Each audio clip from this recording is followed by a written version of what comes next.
ఏమైంది గీలకు ఇట్లున్నాడు?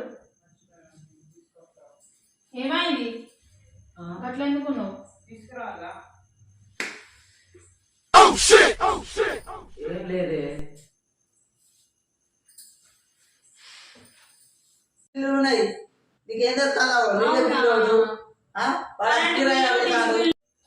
అయితే ఇవి నాకెందుకు ఇచ్చినప్పుడు డిష్ బిల్లు కరెంట్ బిల్లు నాకేమో అవసరం ఇవి?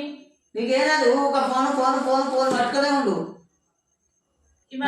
ఇవే తగ్గించుకుంటే మంచిది. ఇది ఎవరు కట్టిరు? నేను. నువ్వు కట్టినప్పుడు అవన్నీ కూడా నువ్వే కట్టాలి. అందుకే మూసుకొని కట్టుకో. నాకేం అవసరం? ఇది కట్టినప్పుడు నీకే అవసరం, నాకు అవసరం లేదు. నువ్వే కట్టుకో.